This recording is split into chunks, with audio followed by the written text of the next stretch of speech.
बिस्मिल्लाहिर्रहमानिर्रहीम। अस्सलाम वालेकुम स्टूडेंट्स। आज का हमारा नेक्स्ट टॉपिक है स्टैंडर्ड और normal hydrogen electrode. Standard hydrogen electrode को आप नॉर्मल हाइड्रोजन इलेक्ट्रोड भी कहते हो।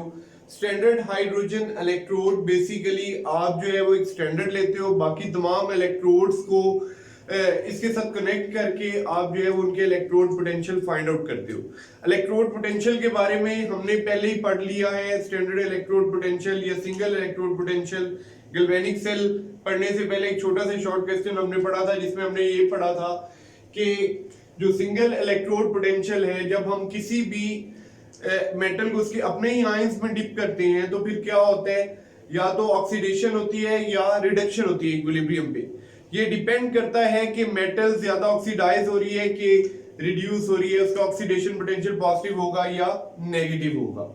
अब यहाँ पे हम क्या करते हैं, स्टैंडर्ड हाइड्रोजन इलेक्ट्रोड को स्टैंडर्ड लेते हैं और बाकी तमाम इलेक्ट्रोड्स जो हैं जैसे जिंक है, कॉपर है, सोडियम है, मैग्नीशियम है, लिथियम है, किसी भी मेटल के जो है वो इलेक्ट्रोड का इलेक्ट्रोड पोटेंशियल जो है वो इसके साथ कंपेयर करके हम जो है वो हासिल कर सकते हैं। तो स्टैंडर्ड और हाइड्रोजन इलेक्ट्रोड की आज हम पढ़ेंगे कंस्ट्रक्शन और वर्किंग। कंस्ट्रक्शन में स्टैंडर्ड हाइड्रोजन इलेक्ट्रोड जो है इसमें इलेक्ट्रिकली कनेक्टेड जो है ये होता है। इसमें बेसिकली हाइड्रोजन गैस है, 1 मोलर हाइड्रोजन आयंस है और एक एटमॉस्फेयर पे हाइड्रोजन गैस जो है वो बाहर से बबल कर रहे हो आप इस 1 मोलर सॉल्यूशन के अंदर। यहाँ पे ये जो चीज है इसे आप प्लैटिनम कहोगे, ये प्लैटिनम है और ये प्लैटिनम के ऊपर जो है प्लैटिनम का एक टुकड़ा लगाया गया है और इसके ऊपर जो है इलेक्ट्रोड के अंदर इसके ऊपर प्लैटिनम ब्लैक को जो है वो कोट किया गया है इलेक्ट्रोलिटिकली। ये इलेक्ट्रोलिटिकली कोटेड है। तो इसकी क्या वजह है कि हमने प्लैटिनम को प्लैटिनम ब्लैक से कोट किया है। इसकी वजह ये है कि प्लैटिनम ब्लैक जो है वो लार्ज सरफेस एरिया देता है बेसिकली, इस वजह से हमने कोट किया है उसको फाइनली डिवाइडेड प्लैटिनम ब्लैक से। अब मैंने आपको पहले बताया इसे आप नॉर्मल हाइड्रोजन इलेक्ट्रोड भी कहते हैं।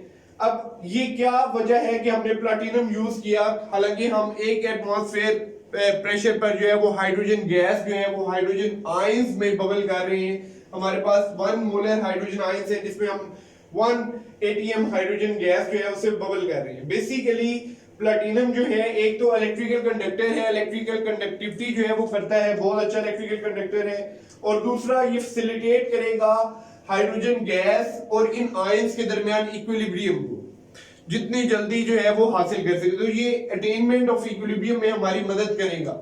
तो आर्बिट्रेरीली स्टैंडर्ड हाइड्रोजन इलेक्ट्रोड जो है इसका इलेक्ट्रोड पोटेंशियल इसकी ई नॉट जो है इसको 0.00 वोल्ट लिया गया है। इसका रिडक्शन पोटेंशियल भी 0 है और इसका ऑक्सीडेशन पोटेंशियल भी 0 है। मींस हाइड्रोजन गैस जो है वो हाइड्रोजन आयंस में कन्वर्ट होती है और इलेक्ट्रॉन लूज होते हैं। इस तरह दो हाइड्रोजन आयंस जो है वो 2 इलेक्ट्रॉन गेन करके हाइड्रोजन गैस में दोबारा से कन्वर्ट होते हैं। ये दोनों टेंडेंसीज इसे ऑक्सीडेशन कहेंगे, loss of electron. Hydrogen gas जो है उसकी ऑक्सीडेशन होगी और ये इसकी रिडक्शन होगी। इस इलेक्ट्रोड का जो स्टैंडर्ड इलेक्ट्रोड पोटेंशियल है या सिंगल इलेक्ट्रोड पोटेंशियल है वो 0 आता है किसी भी टेम्परेचर पे। इस वजह से ई नॉट सेल जो है वो इसकी 0.00 वोल्ट है। अब बेसिकली आप क्या करते हो, मैंने आपको शुरू में बताया कि स्टैंडर्ड हाइड्रोजन इलेक्ट्रोड को हम स्टैंडर्ड मान के बाकी तमाम इलेक्ट्रोड्स का इलेक्ट्रोड पोटेंशियल जो है वो मेजर करते हैं। इसके लिए आपको क्या करना है, आपने बेसिकली एक गैल्वेनिक सेल बनाना है। उसमें जो है वो एक तो आपके पास स्टैंडर्ड हाइड्रोजन इलेक्ट्रोड होगा, ये इलेक्ट्रोड होगा, दूसरा आपने इलेक्ट्रोड इसके साथ कपल कर देने, इसके साथ जोड़ देने, दरमियान में आपने एक वोल्ट मीटर लगा देने। वोल्ट मीटर जो है वो आपको बताएगा flow of currents, flow of electrons बताएगा कि करंट किस डायरेक्शन में फ्लो कर रहे हैं, इलेक्ट्रॉन्स जो है वो किस डायरेक्शन में जो है वो जा रहे हैं, कहां से आ रहे हैं, ये वोल्ट मीटर आपको बताएगा। तो यहाँ पे अगर हमने फर्ज करें जिंक इलेक्ट्रोड का इलेक्ट्रोड पोटेंशियल जो है वो मेजर करना है तो हम स्टैंडर्ड हाइड्रोजन इलेक्ट्रोड के साथ इसको कपल करेंगे। यहाँ पे दरमियान में गैल्वेनिक सेल एस्टेब्लिश हो जाएगा। यहाँ पे ये गैल्वेनिक सेल है, दरमियान में हमने गैल्वेनिक सेल में पढ़ा हुआ है साल्ट ब्रिज है, ये पोरस पार्टीशन है जो दो सॉल्यूशंस को, यहाँ पे 1 मोलर HCl सॉल्यूशन है और यहाँ पे 1 मोलर जिंक सल्फेट सॉल्यूशन है, इनको मिक्स नहीं होने देता। तो हमने एक गैल्वेनिक सेल एस्टेब्लिश कर लिया बिटवीन जिंक एंड हाइड्रोजन। तो अब क्या होगा, दरमियान में यहाँ पे वोल्ट मीटर लगा हुआ है। बेसिकली वोल्ट मीटर जो है ये नीडल लाइक होते हैं, वैसे आजकल डिजिटल भी आ चुके हैं, ठीक है। तो हमें ये बताएगा जब आप कनेक्ट करोगे वोल्ट मीटर से तो इलेक्ट्रॉन जो है वो जिंक इलेक्ट्रोड के केस में जब इसे कपल किया गया स्टैंडर्ड हाइड्रोजन इलेक्ट्रोड के साथ, ये शी है, तो फिर क्या हुआ, इलेक्ट्रॉन्स जो है वो फ्लो किए, वोल्ट मीटर से देखा गया कि इलेक्ट्रॉन्स जो हैं वो जिंक से फ्लो कर रहे हैं स्टैंडर्ड हाइड्रोजन इलेक्ट्रोड की तरफ। अब स्टैंडर्ड हाइड्रोजन इलेक्ट्रोड की क्या हो रही है, रिडक्शन, यहाँ पे रिडक्शन हो रही है, और यहाँ पे क्या हो रही है, ऑक्सीडेशन, इलेक्ट्रॉन्स जो है वो यहाँ से फ्लो कर रहे हैं उधर। इसका मतलब है जिंक जो है वो उसके ऑक्सीडाइज होने की कैपेसिटी स्टैंडर्ड हाइड्रोजन इलेक्ट्रोड से जो है वो ज्यादा है। ये कितनी ज्यादा है, इसको हम ई नॉट सेल कहते हैं, it is E naught oxidation, मतलब जो आपकी वोल्टेज है oxidation, it is equal to 0.77 positive. इसी तरह इसकी जो ई नॉट रिडक्शन है ये जो है इट इज -0.77।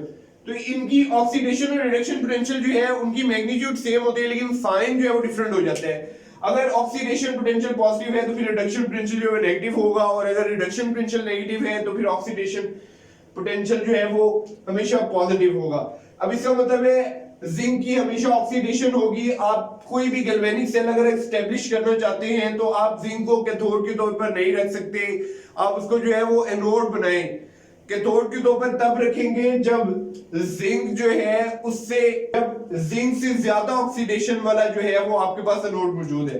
तो अगर आपने स्टैंडर्ड हाइड्रोजन इलेक्ट्रोड के साथ इसको कपल करना है तो स्टैंडर्ड हाइड्रोजन इलेक्ट्रोड पे रिडक्शन होगी, जबकि जिंक इलेक्ट्रोड पे ऑक्सीडेशन होगी। इसी तरह जब हम कॉपर इलेक्ट्रोड के साथ किसी तरह का एक गैल्वेनिक सेल, यहाँ पे जिंक की जगह पे हमने कॉपर इलेक्ट्रोड ले लिया, यहाँ पे 1 मोलर सोल्यूशन है हमारे पास कॉपर सल्फेट का, इसके अंदर हमने इसको डिप किया हुआ है, और इधर ये स्टैंडर्ड हाइड्रोजन इलेक्ट्रोड है या नॉर्मल हाइड्रोजन इलेक्ट्रोड है, दरमियान में हमने वोल्ट मीटर लगा दिया।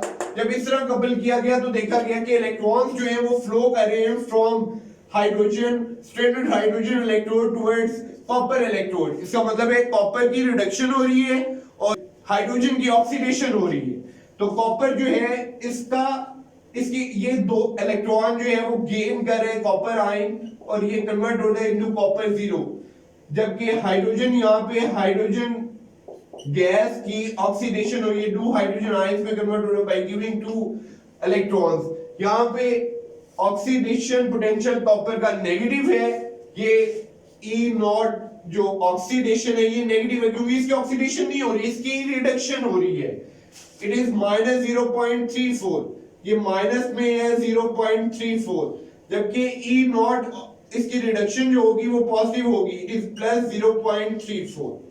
तो ये टोटल हमने देखा कि स्टैंडर्ड हाइड्रोजन इलेक्ट्रोड की कंस्ट्रक्शन क्या वो किस किस चीज से बना हुआ है। मैंने आपको बताया कि इसमें 1 मोलर HCl सॉल्यूशन में आप डिप करते हो प्लैटिनम को, platinum wire which is coated with finally divided platinum black, ताकि उसका सरफेस एरिया जो है वो इंक्रीज हो सके। बेसिकली प्लैटिनम जो है वो हम क्यों यूज करते हैं, प्लैटिनम जो है वो इलेक्ट्रिकल कंडक्टर है और फैसिलिटेट करता है हाइड्रोजन गैस और हाइड्रोजन आयंस के दरमियान इक्विलिब्रियम को अचीव करने में। तो बेसिकली इस इलेक्ट्रोड के अंदर आप हाइड्रोजन गैस को बबल करते हो और हाइड्रोजन गैस जो है उसकी ऑक्सीडेशन होती है, जब हाइड्रोजन आयंस की रिडक्शन होती है। ऑक्सीडेशन और रिडक्शन जो है वो दोनों की जो है वो तकरीबन सेम रेट पे हो रही है एट एनी टेम्परेचर। इस वजह से स्टैंडर्ड हाइड्रोजन इलेक्ट्रोड या नॉर्मल हाइड्रोजन इलेक्ट्रोड का जो है सेल की ऑक्सीडेशन पोटेंशियल भी 0 है और रिडक्शन पोटेंशियल भी 0 है। इसका मतलब है इसकी ऑक्सीडेशन, ऑक्सीडाइज होने की सलाहियत और रिड्यूस होने की सलाहियत जो है वो सेम है। अब इसको it is a reversible cell, इसको रिवर्सिबल सेल भी कहते हैं क्योंकि ये कभी आप देखोगे, मैंने आपको बताया कि ये कभी जो है वो इस पे ऑक्सीडेशन हो रही होगी, कभी ये एनोड के तौर पे यूज हो रहा होगा, कभी ये कैथोड के तौर पे यूज हो रहा होगा। जब आप जिंक के साथ कपल करोगे, जिंक की जो है वो आप इलेक्ट्रोड पोटेंशियल देखना चाह रहे हो तो आप जिंक के साथ स्टैंडर्ड हाइड्रोजन इलेक्ट्रोड को कपल करोगे, आप दरमियान में आपने वोल्ट मीटर लगा देने और ये पोर्स पार्टीशन या इसे सॉल्ट ब्रिज कह लें ताकि दोनों सॉल्यूशंस आपस में ना मिल सकें। तो फिर क्या होगा, फिर जिंक से इलेक्ट्रॉन्स जो हैं वो किसकी तरफ फ्लो करेंगे, स्टैंडर्ड हाइड्रोजन इलेक्ट्रोड की तरफ। इसका मतलब है जिंक की ऑक्सीडेशन होगी, जबकि स्टैंडर्ड हाइड्रोजन इलेक्ट्रोड की रिडक्शन होगी। जिंक की जो ऑक्सीडेशन होगी वो हमें वोल्टमीटर बता देगा कि यहाँ पे इलेक्ट्रॉन्स जो है वो फ्लो कर रहे हैं, यहाँ से जो इलेक्ट्रिसिटी जा रही है उसकी वोल्टेज जो है वो 0.77 है। इसी तरह कॉपर को जब हमने जिंक की जगह पे कॉपर को जो है कपल किया, 1 मोलर कॉपर सल्फेट सॉल्यूशन में हमने कॉपर इलेक्ट्रोड को डिप किया। इस तरह standard hydrogen electrode 1 molar HCl solution के अंदर हमने इसको डिप किया हुआ है। अब इन दोनों को कपल किया, वोल्टमीटर लगाया तो देखा गया कि जो स्टैंडर्ड हाइड्रोजन इलेक्ट्रोड है उसकी तरफ से इलेक्ट्रॉन जो है वो फ्लो कर रहे थे टुवर्ड्स कॉपर इलेक्ट्रोड। इसका मतलब है स्टैंडर्ड हाइड्रोजन इलेक्ट्रोड या नॉर्मल हाइड्रोजन इलेक्ट्रोड की जो है वो ऑक्सीडेशन हो रही है, जबकि जो कॉपर इलेक्ट्रोड है उसकी रिडक्शन हो रही है। वोल्टमीटर में बताया कि इसका रिडक्शन पोटेंशियल है पॉजिटिव 0.34 और ऑक्सीडेशन पोटेंशियल नेगेटिव है। इसका मतलब है अगर नेगेटिव पोटेंशियल है, जब भी किसी भी चीज का नेगेटिव पोटेंशियल होगा तो इसका मतलब ये होगा कि बेसिकली वो फिजिबल रिएक्शन नहीं है, वो रिएक्शन नहीं हो सकता। यहाँ पे कॉपर की कभी भी ऑक्सीडेशन नहीं हो सकती, बहुत मुश्किल से ऑक्सीडेशन होगी, जबकि जो है वो जिंक की जो है वो बहुत मुश्किल से रिडक्शन होगी। होप आपको स्टैंडर्ड और नॉर्मल हाइड्रोजन इलेक्ट्रोड की कंस्ट्रक्शन और उसकी वर्किंग जो है वो अच्छे से समझ आ गई होगी। अब कमेंट सेक्शन में लाजमी बताइएगा अगर कोई क्वेश्चन हुआ तो। Thank you, Allah Hafiz.